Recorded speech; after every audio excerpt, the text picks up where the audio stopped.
Welcome to the Lindsay Hadley Podcast Show, where weekly I interview some of the world's most inspiring people from business, philanthropy, and entertainment. I love collecting humans, and these are some of my favorites I found along the way. This podcast has been brought to us by Capita Financial Network. Do you need help with the next steps of your financial plan? Think Capita. Capita is a financial network built around you. They have a team of financial advisors, CPAs, estate attorneys, Medicare providers, and Social Security experts to help you accomplish your financial goals. Call or schedule a complimentary consultation at 801-566-5058 or visit their website at capitafinancialnetwork.com. You can also check out their financial education podcast, The Financial Call, available on Apple, Google, Spotify, and YouTube. Hi, welcome to the Lindsay Hadley Podcast Show. Today, I have a new friend, Amy Yasbeck, joining us. And I have to say to our listeners that I actually met her at an event in LA. I looked across the room. Oh my God, that's the most beautiful woman. Like she was drop dead gorgeous. And the minute that woman moved out of the way, she went, "You that's Amy Yasbeck." Yeah. But it's funny because, you know, I'm a totally straight woman, but I was like that like she caught my eye like just eye candy. And then I was like, walked over to her and I'm like, I know her from somewhere. And I'm sure, Amy, you get this all the time. Life is long. Don't cut out any of your chances. Yeah. And I'm sure that you get this a lot, Amy, but I was like, how do I know this woman? How do I know her? She's so familiar. Oh, really? And then as I got closer to you, I'm like, oh my gosh, this is Amy Yasbeck, the actor. And of course, I'm in LA. I should just assume if I think I know someone that's... No, that's always, you know what, Lindsay, that's always surprising to me that somebody would recognize me or like, I don't know.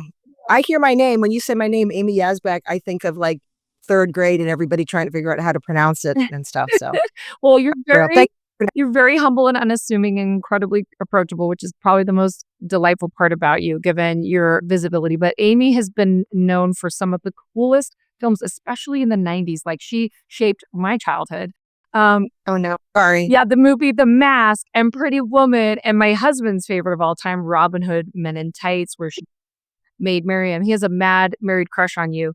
He like geeked out over. He's like, she was like the ultimate pinnacle of, you know, dreamboat like girl. You know, that's so crazy because it's a comedy and it's a spoof and it was all just. But maybe that's the thing. It's like also overdone. Yeah, well, I approve of that crush. Chastity belt. I mean, he probably dreamt of all the ways to break that.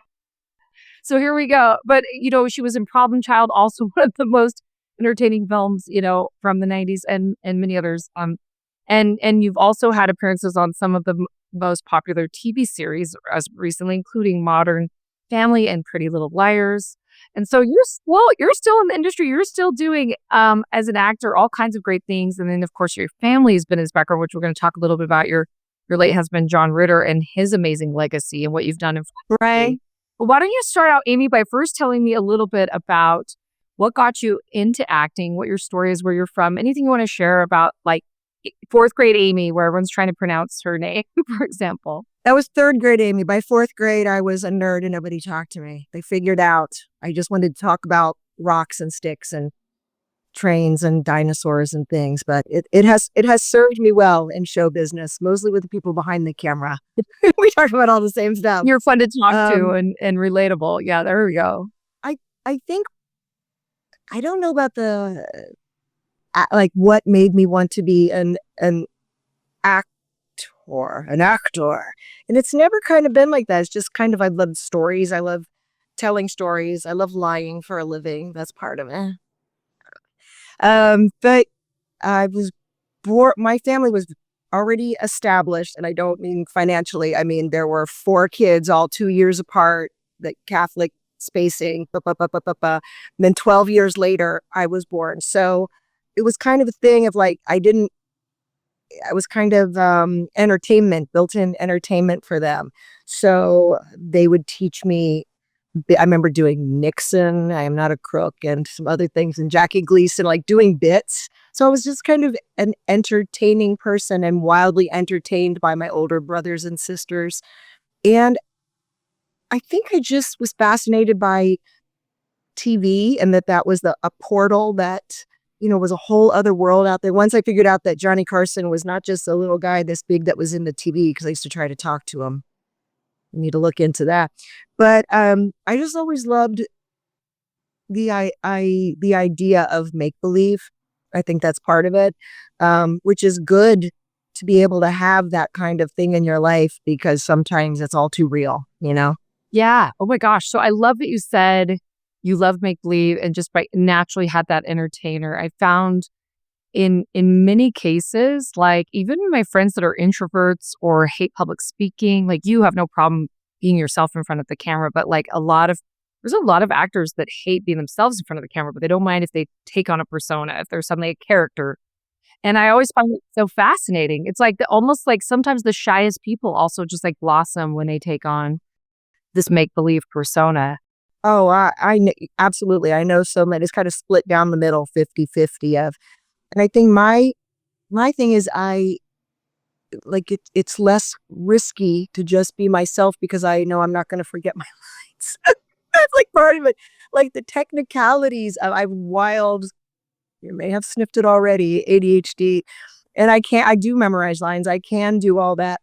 But the idea of like walking onto a set, every set is a different, like almost culture. Like when you say the culture of a business or the culture of a thing. And I am not able to, and I've learned to not like mask and like, yeah, like be cool. Like, yes, I'm the girl that gets her filthy nails done and stuff. It's just me. So it's just so much easier. You don't have to remember who you were last time you talked to that person or whatever. So That's amazing. I don't know. It's interesting to me. It also makes people more real around me. And I really like people. Have you been in the industry for how long? When did you first enter? And you started out modeling, is that right, Amy? By modeling, that my sister was a model. My sister's 14 years older than I'm Trisha. And I lived in Cincinnati. I grew up in Cincinnati, and Kenner Toys was in Cincinnati. And the photographer that my sister was working with for some department store or something, somehow she got wind that they were looking for a little girl to be on the box of the Easy Bake Oven in 1969. Wow. I'm 62, so this was like I was 6 years old. And so she showed the photographer I have no idea, because I've seen that picture. I had cut my own bangs. I have no idea. Maybe I worked for free. I can't remember. I was not in the Child Union Cincinnati model, whatever, believe me.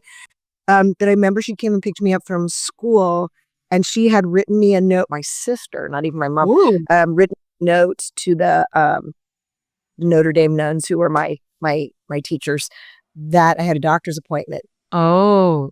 But really, I was going to go be in show business for 5 minutes. So yeah, somehow I ended up on the box of the Easy Bake Oven. That was just a blip. It's whatever, but somehow it's come through the many decades after, as I started out as a model. Yeah, as a part of your Wikipedia, like write up. That's that you technically were a paid model as a child. So I technically think I got $26. I'm remembering that's what the number I remember. Hey, that's a lot of money. It was just completely turned into Big Boy hamburgers very soon after that. That's amazing. It's a lot of money. Probably about 1,000 of them, especially for a kid. And I love your sister's audacity and like how great is she? What a the audacity she remains. Yeah, she's still pretty. What a co-conspirator for good. Though yeah, one of the things that strikes me, Amy, you say you're 62, and all flattery aside, you look so young and gorgeous. So like, what is the secret elixir? Like, what is the Illuminati giving you? Like, tell us. I'm going to a couple things. Thank you. I've learned how to say thank you to that, because as it's human beings, badly women, pick yourself apart, whatever, and actually like pick yourself apart. Your kid. I'm sitting in front of a very flattering window at a very good time of day in LA. Perfect. I'm also half Lebanese, which really helps the skin.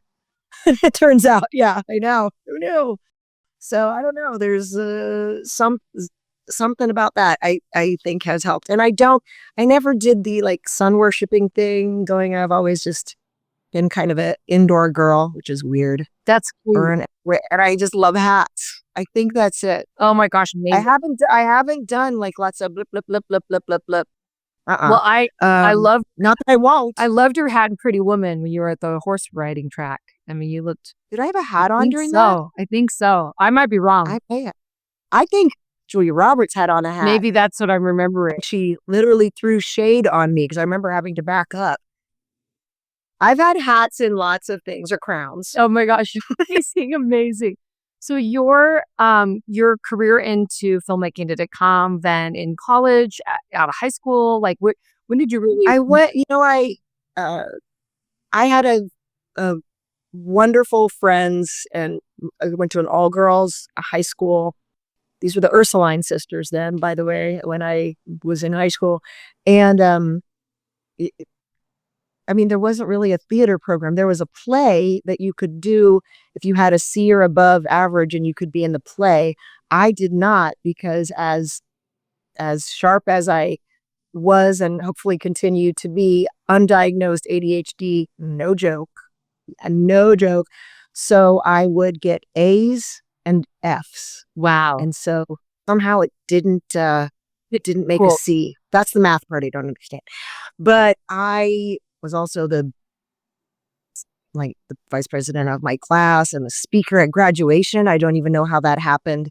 I mean, it was not popularity. It wasn't that exactly. I think humor. Yes, I think I know. Is part of it. I think the entertainment is part of it. was a big And part of it. I didn't really have enemies in high school, which can happen, like a cool group and a this and that. I think the Ursuline sisters made sure we all felt equally bad about ourselves that we're wanting to repent.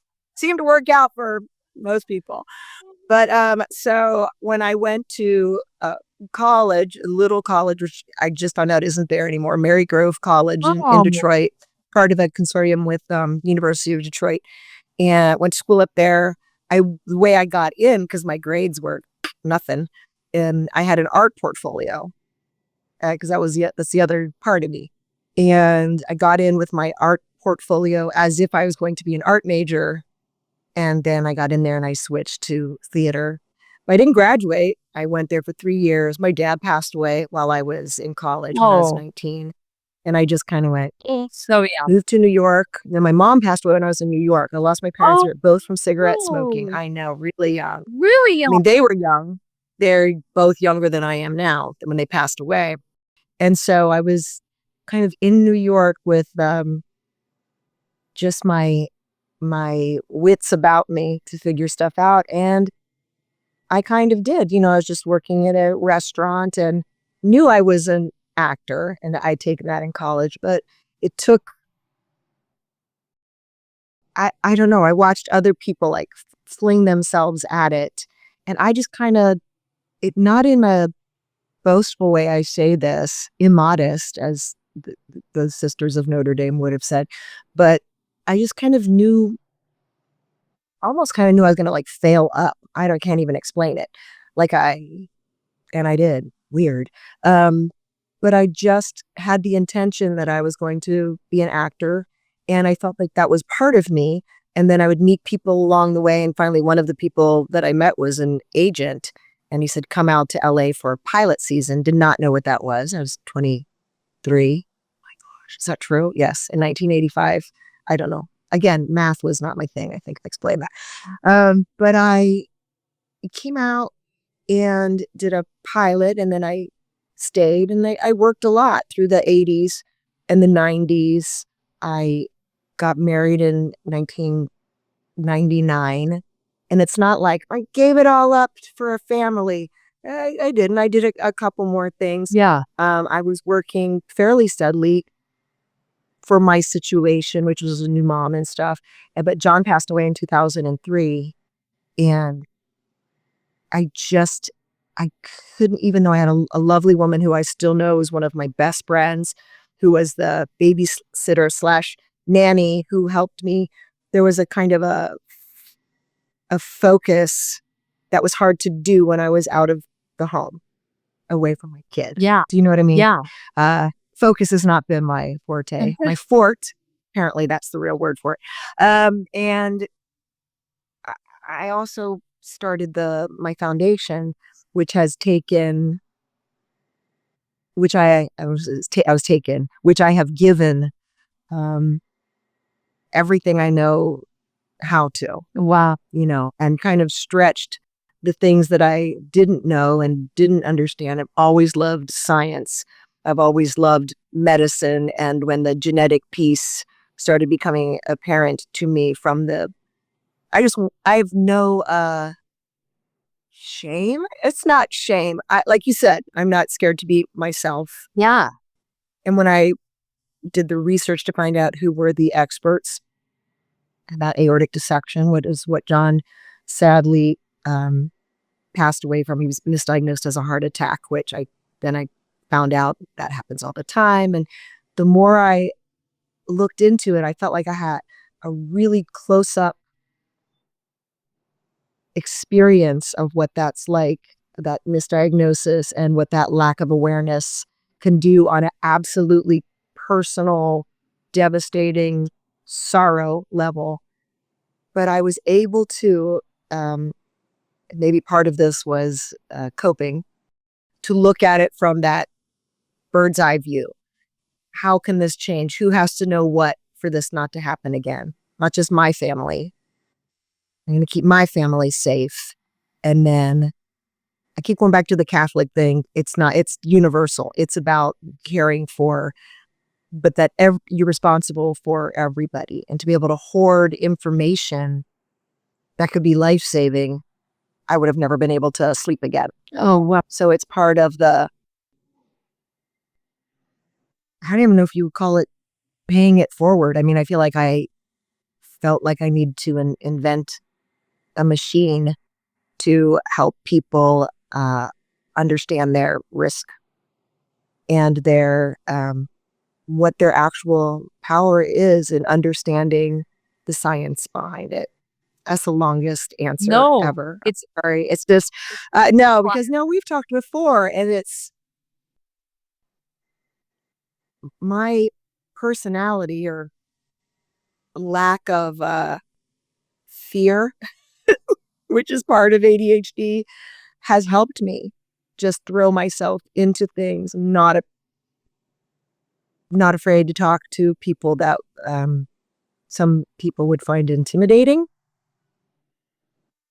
because I don't know. I feel like I see people eye to eye. And even if it's just a delusion, it sure has helped me. And it sure has, 21 years John passed away, right? That's a long time. There's so much to unpack. I mean, first off, just going back a little bit, when you mentioned as a young girl being undiagnosed with ADHD, funny enough, I actually was undiagnosed. And I was undiagnosed till I was 40. I'm 41. So 39. I was 39 right before my 40th birthday. I got diagnosed, and I can tell you, I'd love to hear when you finally were diagnosed, a little bit about your story. And when you just mentioned fear is like, I've never heard that before, but one of the things most people that know me, like a quintessential core value, strength, personality type, is that they call me brave, like reckless, like I said. Yeah, but it doesn't feel like brave. Yeah, right. I'm like brave. I'm like, I'm constantly in like hypervigilance anxiety, but like I am willing. And I've always contextualized it that I will do things that are crazy audacious because I'm doing on behalf of others. I have like a purpose. Yes. Thing.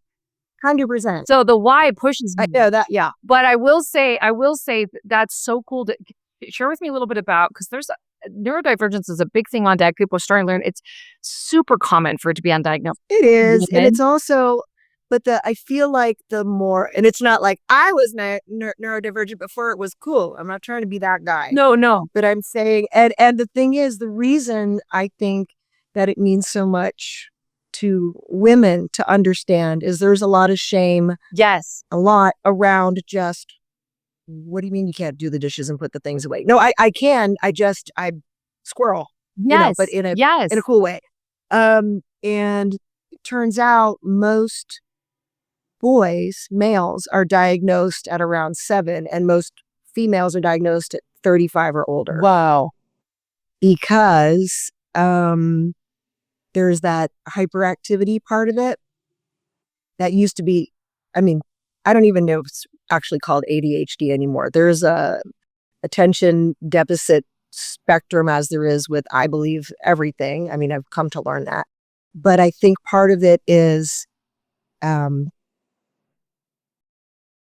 I've noticed that women take on more of like the shame part of it. Like, oh, wish I had a wife. I'm not very good at these, like the womanly arts, which have a lot to do with making all these foods come to the table at the same time, and the this and the that. And that was always like, am I not girl enough? Did I not ask my mom enough questions? And I think a lot of it is just because it is a lot of planning, which thank goodness I have surrounded myself with the foundation with people who plan and keep schedules and, make sure. And they also have the part of the message that they understand. So it's not just like the people that do the mechanics of it, and then the people who are affected in our foundation. Everybody does everything. And you have to be able to carry the message in a real way. Well, I'm so thrilled to talk about this foundation. So backing up a little bit, how did you meet John? Was it on Problem Child, or where did you guys meet, you and John? We met, I mean, I feel we couldn't ever figure out where we exactly met, because I feel like he was looking at a Shar-Pei puppy one time at the West Side Pavilion, and I met him then. And then there's another time he's like, no, I think I met you at, like a blur. But yeah, we met, we worked together on Problem Child. So that's where it was a long time ago. That was just such a part of the zeitgeist of our culture back then. And I just... So weird. I know. And I can almost, depending on who recognizes me from what, I can guess how old they are. Oh my gosh, how fun. And so, you guys met, and those were great roles. You guys were kind of the bad guys, in a way, even though, it was complicated because there was kind of multiple bad guys. The Problem Child. There are multiple bad guys. Yes. He's a guy who learns his lesson, and I'm a guy who ends up in the back of a truck looking into a pig's rear end.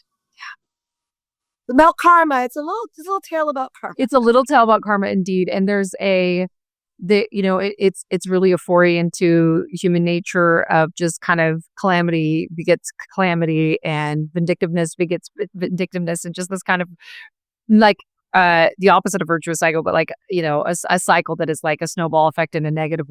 Oh yeah, absolutely. Yeah. And yeah, it's like the motives of the people are eventually what puts them in their place, not their actions, but because you can have the same actions, yes. But if your motives are, I mean, my character literally says, I want a kid. I want to be invited to those birthday parties. Let's get a kid. It's pretty gross. It is pretty gross. And I apologize to everybody. Yes, you owe us all. No, you created. No, people say to me all the time, like, oh, my parents, like, you're my little problem child. And I'm like, sorry. And then I did Problem Child 2, where I played a nice lady named Nurse Annie. That's awesome. Casting mystery solved.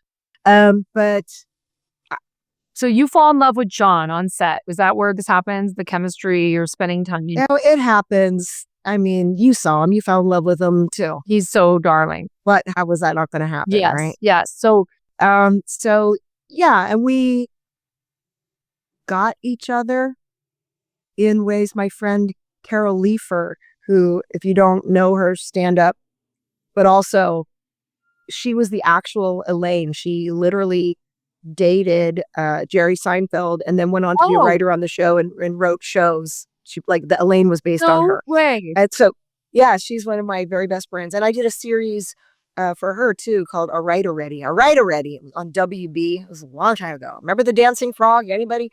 But Carol at John's memorial, one of several, got up and said that John and I were also very funny together. We knew each other so well. We finished each other's spit takes. It's a comedy joke, but it's like, you drink the water and I would spit it out. That's dear. But we were good partners in everything, and we held a lot of the same beliefs. He grew up Methodist light. His mom always she never took seriously like converting to Catholicism, but she wanted to be in the Cool Ladies group, which was Bob Hope and Jimmy Stewart's wife at St. Charles. So I have John's mother's things. She was fabulous, like Oh. Mame, like Auntie Mame. She was fabulous. I met her in later years after she had had a stroke, and she was just this tiny little woman, but like it was all there, Oh, I you love know. it. And I am now I'm like the keeper of her, and she could buy things. So like the keeper of her things and her jewelry and all of the newspaper clippings that her family in Prescott, Arizona cut out about her from the time she was a little girl Whoa. and stuff. But so John grew up with a kind of bigger than life mom, for what it's worth, but good and bad. Which makes sense why he'd marry a bigger than life sweetheart.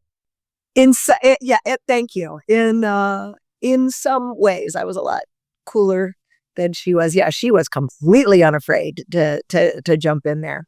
But John's brother, Tom, who is about a year and a half older, he was born with cerebral palsy, and Dorothy Ritter.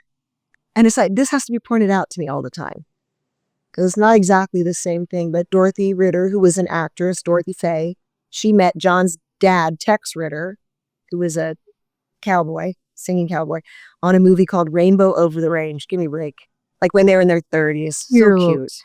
But she, once she had the boys, and especially when Tommy was diagnosed as a little kid, she threw herself into the world of cerebral palsy and research and the kind of demystification of it, which had to do with science and also putting people with differing abilities out there. Wow. In the world. So like pushing for jobs and stuff. And back in the day, there were things that sound like this to us now, like hire the handicapped and blah, blah, blah, but those were like the messages that were almost brutalistic in your face in those days, just to say we are people. Wow. And she worked for United Cerebral Palsy out here in LA with Leonard Goldenson, from the president of ABC at the time.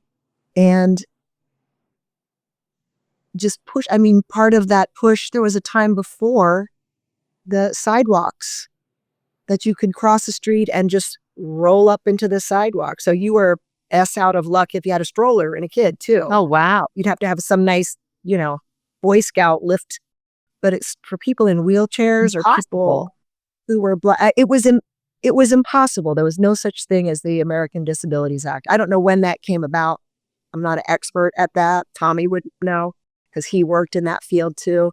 But so John was always part of that. He would do a telethon every year out here, Starathon, with Henry Winkler and John's wife, Nancy, at the time, and Henry Winkler. They would have Nancy Dussault, who was an actress. I don't think Henry's wife did it, but they would host this telethon for years.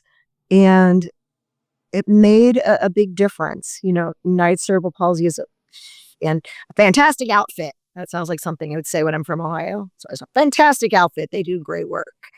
But I think, and I would, when John and I got married or when we were dating, I would do stuff for that too. Cool. But he never saw in me, or maybe he saw something in me, which makes me feel good to know that I would take up the cause of something that would affect families that was kind of under the radar.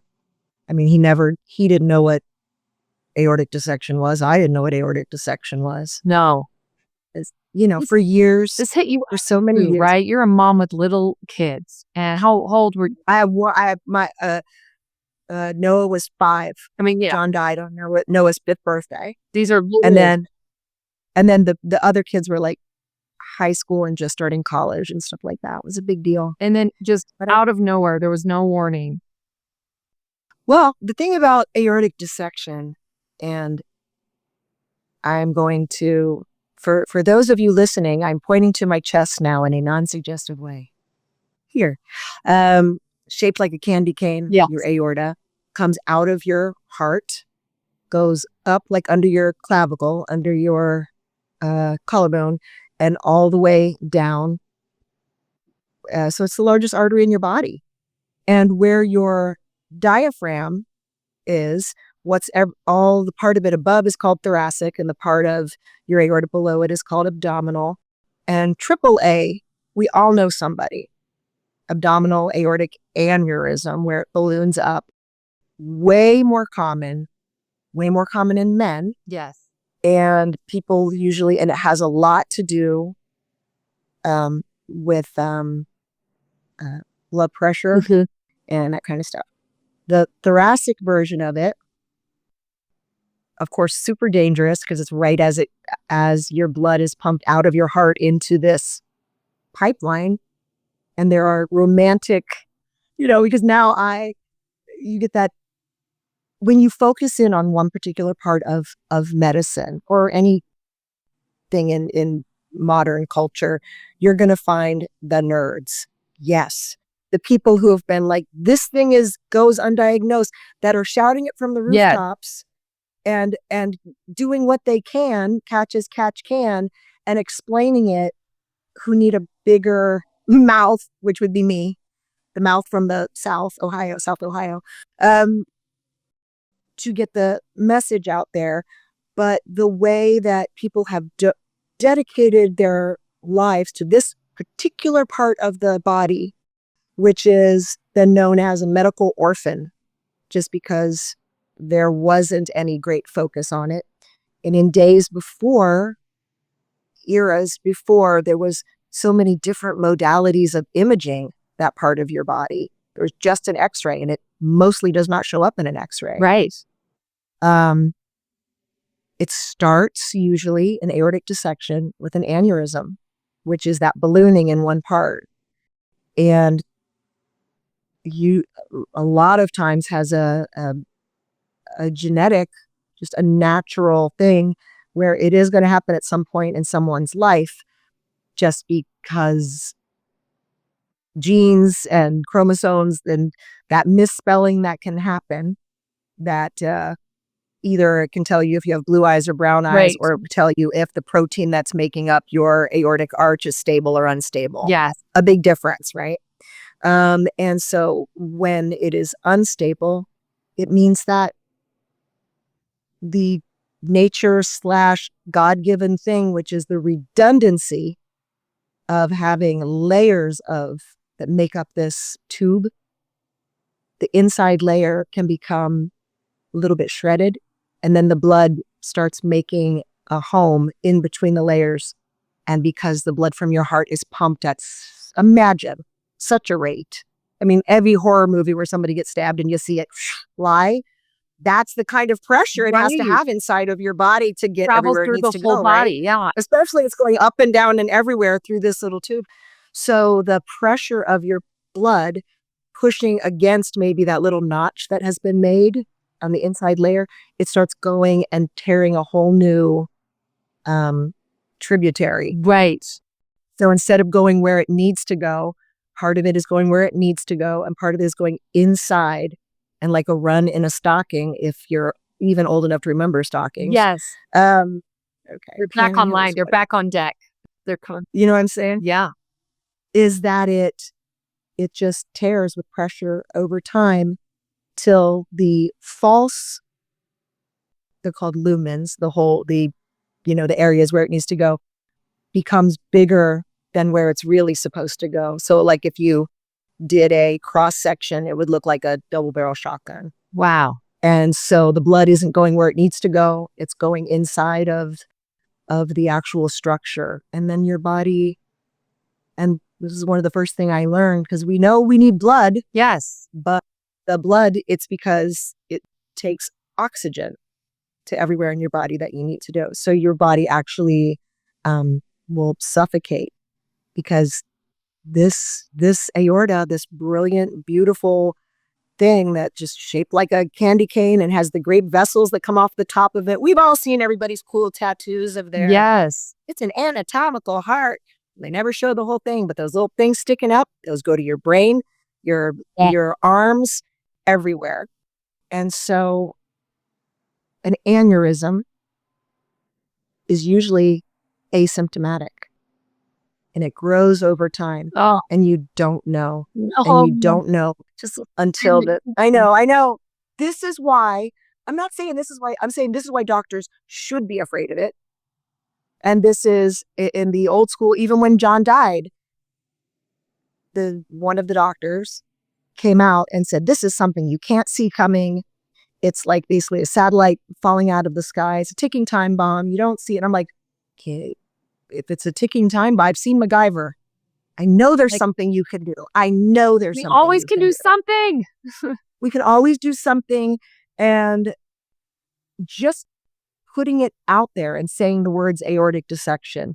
And so the first hunk of months after John passed away, I reached out to everybody I could find. There was a brilliant set of articles in the Wall Street Journal.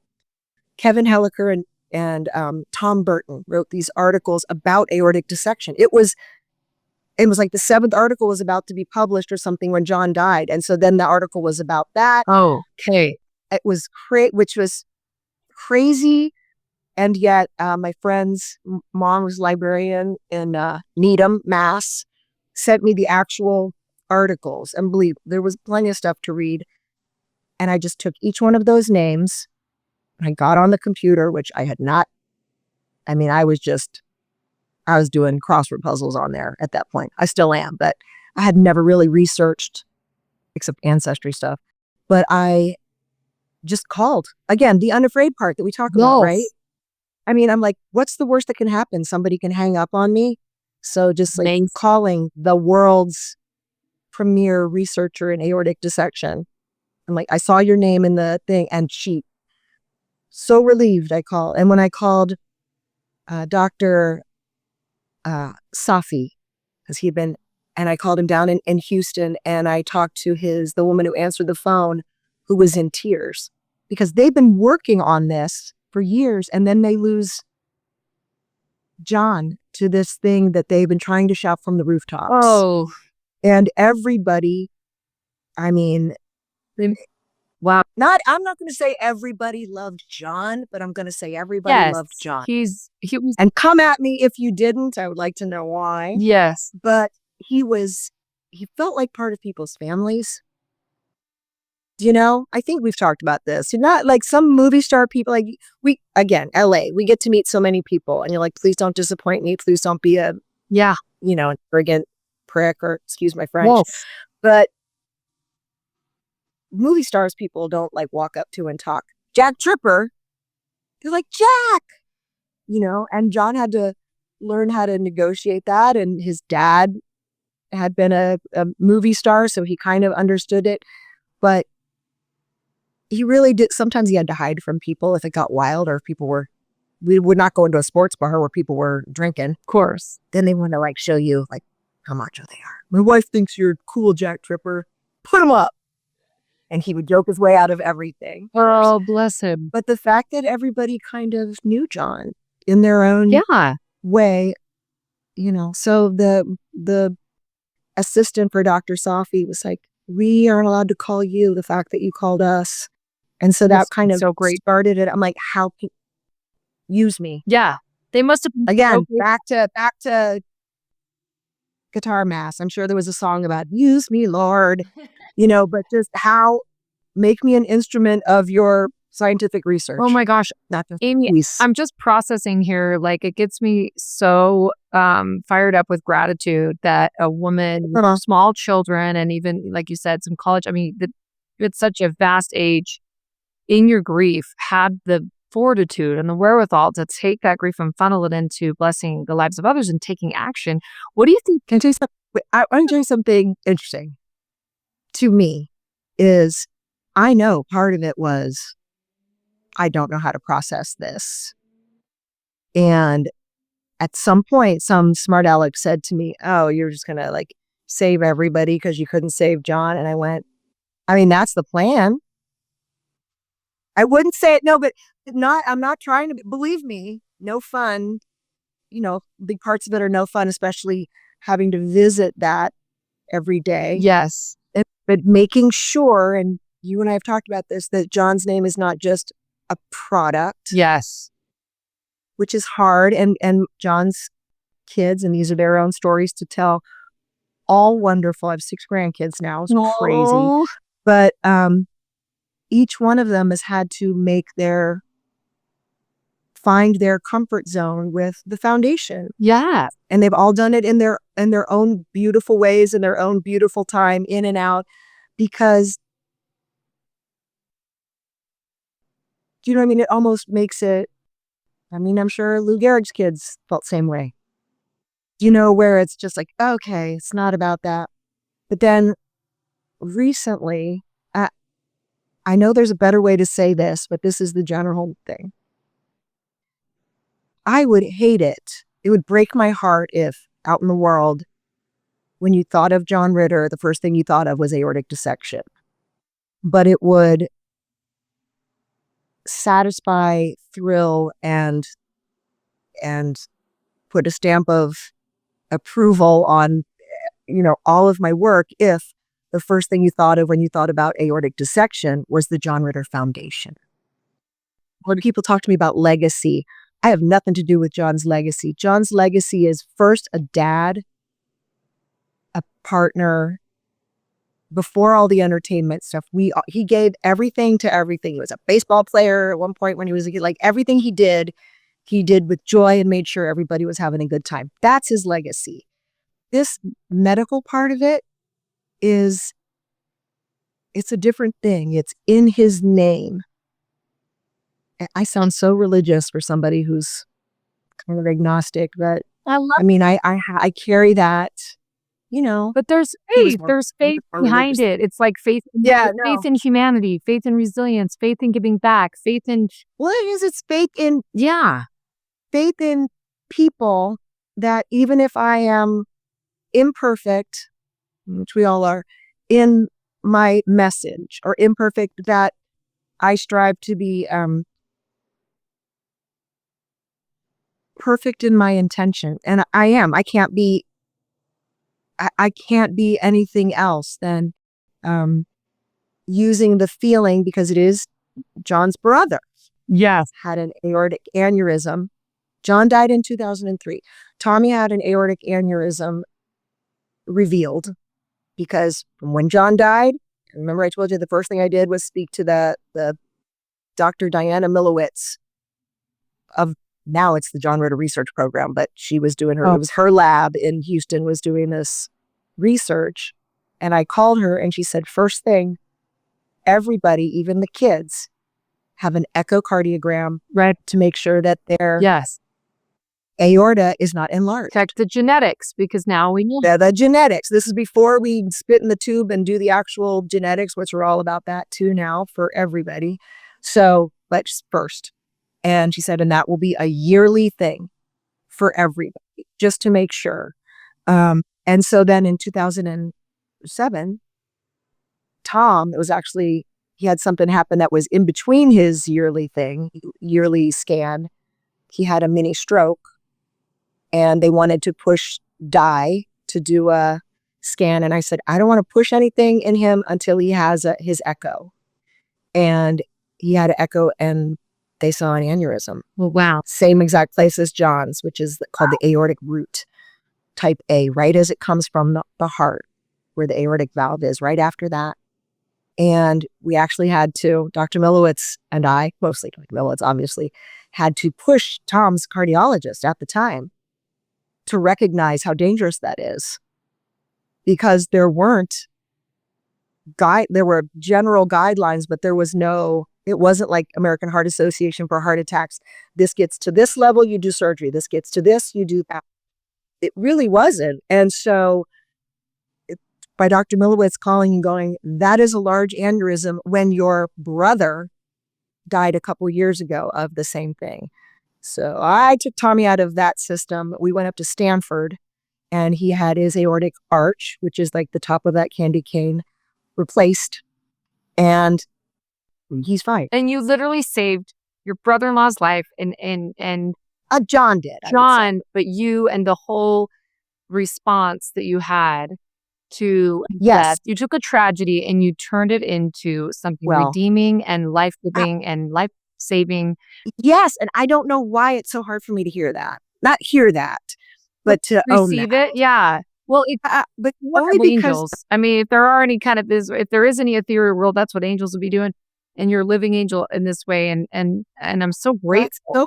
That is so kind of you to say. I'm so grateful. I think another thing that's probably a part of just my upbringing, and maybe it's also the ADHD, is the gnawing feeling like, what is missing? What could I be doing? Because people do, say to me and write and to the foundation, you have just saved my family for generations. Now that we know this, these people are tested. This is not going to sneak up on us. Because that's the thing, it's sneak up on you. And so my feeling is, I'll never forget after Robin Hood Men in Tights, John standing there with 2 newspapers under his arm. And I'm like, I forget what the newspaper was. He goes, I didn't get that one. I'm like, wait, is it because there's a bad review in that one? He's like, yeah. And here's the thing. I'm like, what is it? If you're going to read your reviews, you got to read all of them. I love it. So they are meaningful to you or they're not meaningful to you. You can't just, if you're in a crappy mood, only believe the bad ones, or if you have a high opinion of yourself, only believe the good ones. So knowing that and going, yes, that's exactly my whole life, what that is, and understanding that, and he knew that about me. For me, when somebody says, oh my God, we caught it at this and we saw this picture of John and it reminded the doctor just like by some coinky-dink, as we would say.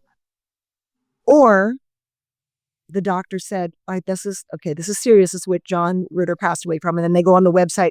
Whatever it is, I can't not think about the people who don't have that message.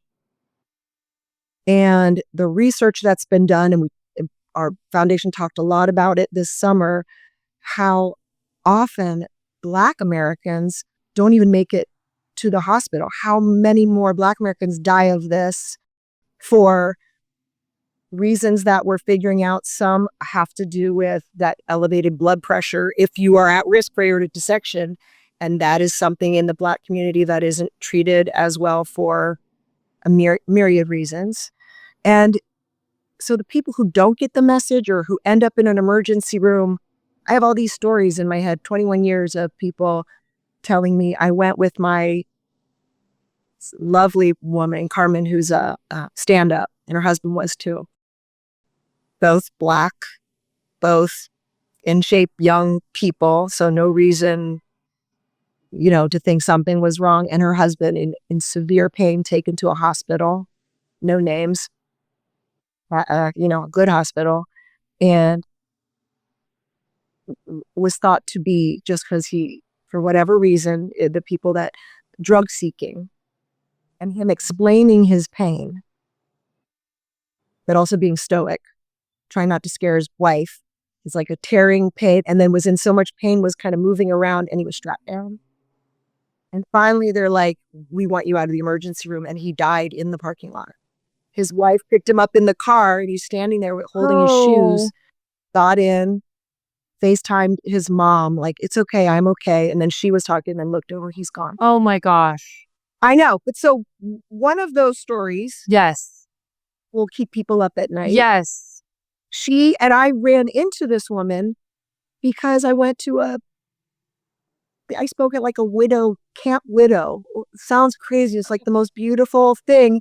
And they happen to have a room where you walk in, and there are tables, and you can go to did your loved one die from suicide? Did they have a lingering disease? And a thing and a thing and a thing. And when I signed up and said, yes, I'll be the speaker at this, I said, have you ever had a table that says aortic dissection? No, but we do cardiovascular. I'm like, this is the vascular part. Beginning, very first part of the vascular. And so I sat at that little table, and I saw, it was mostly women, come up and sit at this table. And I had an audience of 6 people with 6 different but the same experiences with aortic dissection. Yep. And that informed a lot of what I know, because these were all different cultures, different religions, different ages, different economic, but at some point, it had been missed. Wow. And not that I'm empowering people with my power to their power, Yeah. but to say knowledge is power. 100%. Here's the knowledge. And then to follow those stories has really informed me of how I needed to move forward with the foundation. And that was a couple years ago. Amy, it's such an amazing story. And kind of as a last question for you, because, first of all, you speak so eloquently. It's like what you would hope a doctor would be, with amazing bedside manner, great jokes, but you explained all that so well. Like I'll never unlearn that, because it was visual, it was clear. I mean, there's a gift in communication, right? And making it entertaining, or making it so you captivate an audience you've had since you were a very little girl. Lindsay, you know what? I see we interrupt each other. I apologize. Right. That's part of who we are. It's right. The thing about having ADHD and me getting lost on a website, going down a rabbit hole or whatever, or how do I get back to that page? So when we started, we only have had a CEO. It was just me and my friend Jen, who you have met, for many, many years doing this and raising money by doing the New York Marathon and other little things. And being so specific, of course, I am the stingiest, cheapest person I'm like, put your money where the mission is. I don't take people out to dinner and buy them drinks and stuff. And I'm like, I'll get the first round, but I'm so specific with it, because I see with the science and with the awareness and we train the aorta advocates. I don't know if I told you about that. As a group of people, there's 40 of them now that can have fellowship with other people who have been in the same boat. Wow. Because it's such a lonely ride, right? So the things that I would have needed, and there are some things that I need to speak to everybody in every corner of the world because I can't understand everybody's story and point of view, but there's somebody out there that does, and we seek to put people together and to share that information. So, gosh, I do go on. No, you're great, Amy. I was going to ask one last question for you, which is, how can people get involved? If our listeners would like to donate, volunteer, support, get awareness, like you're a nonprofit, you're operating on the fumes of barley brag. We talked about this, and hopefully rethinking ways to be more sustainable, because you poured so much into it, your life, your money, your relationships. But how can people support? Well, part of it, you start to think like off the subject, but on the subject. A couple of years ago, I was diagnosed with breast cancer, and I'm okay. Early diagnosis, which goes for everything okay. But in that moment, I went, oh, what's going to happen? Not like things would have collapsed without me, but to be able to have a plan, a real system in place. So there's we have a CEO, a chief financial officer, a chief science officer, very important. So everything is in place now, which is beautiful. The website is johnritterfoundation.org. You can look at that. We have a great rating and all that. Very trusted, but you're very trusted and very respected. It really is, which is thrilling. So deserved. Right. And I feel like for the people that underwrite an event or donate a hunk, or wealth management people who call and say, this person is interested in hearing more about the foundation.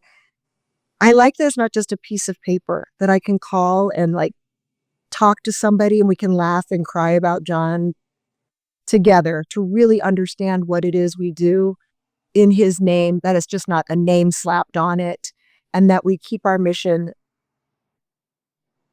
tight. I mean, I named it John Ritter Foundation for Aortic Health because I didn't know which area, right? The genetics, the awareness, all of this, but it encompasses all of that. But we really know from the inside where the money goes, the levers that need to go up and down to keep people safe. I'm sitting here looking out into people, and I'm always trying to not just hone the message or to make it sticky and cutesy, but to really go straight to people's idea about what is family, and that we all have to take care of each other. Totally. And believe me, people who have donated to us in the past really feel like part of the family because they are. Yeah. And Yeah. it makes me happy because, if John, whoa, what are you, Barbara Walters, making me cry. If John had survived, knowing that it's genetic, and it's 50-50 for each of the kids. And we don't know what our gene mutation is in our family. Plenty of families do, and we've made sure of that. There's been a couple dozen gene mutations that have been identified in the John Ritter research program. Wow. And it continues to, that's the good part of AI. Now it continues to learn upon learning. That's, to me, the beautiful use of it. Yeah. But the fact that John's, I want to say, just who he was, just the way he reached his arms around everybody, the fact that I can make this very, very inclusive to reach everybody. I mean, we do stuff internationally. Makes me feel good. It's not like a very specific thing. It's a specific disorder, but it touches so many people. And once you understand that, just the generosity from the world has blown my mind. Amazing. And I hope that our listeners can unlock that generosity here. I forgot we had listeners. I thought I was just talking to you. I love it. Thank you. That's a huge That's weird. What a weirdo I am. No, you're the best. Hi, listeners. Hi, listeners. And we'd love for you to support. So go to the John Ritter Foundation and check out. Also, Amy has a great social media channel. You can connect. But also reach out to. It's a little sassy, my social media. It's a good time. Okay. He's a delight. And so, reach out if you'd like to be connected. There's all kinds of ways you can support from bringing awareness, following on social, making, of course, donations that are so critical, talking to your local medical professionals about it. Hey, have you heard? 100%. And doing events. Yes. Awareness. But there are people have I'm just going to do a little thing where I go to name a restaurant, California Pizza Kitchen, and they give X amount of money to this and this and hand us a check for $1,000. Adds up. And it's on that day we were going, oh, if only even though we have big amounts that we deal with. Yeah. If we only had this $1,000, we could print this many more of this. We know exactly the little hospital that doesn't have a connection to this hospital that needs that. The fact that it's so big and yet so specific makes me really happy. And again, I am so particular with how money is spent because at the beginning, as you can imagine, we would get checks. Sometimes somebody send me their first communion money. That's why a $20 bill. You honoring every penny. Yeah. Every penny means something because to that person, they wondered what happened to that. They can look at the website and see. Amazing. Amy, thank you so much for coming on the show. When can we hang out in person? We are. I'm going to be in LA coming up here soon on the 4th and 5th of December. Let's get together. Let's do it. Thank you so much, Amy. Thanks for coming on. Thank you for letting me yap and yap. You're a doll. Thank you. Do you need help with the next steps for your financial plan? Think Capita. Capita is a financial network built around you.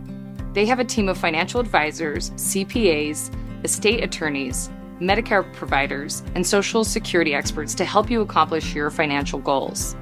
Call to schedule a complimentary consultation at 801-566-5058 or visit their website at www.capitafinancialnetwork.com. You can also check out their financial education podcast, The Financial Call, available on Apple, Google, Spotify, and YouTube.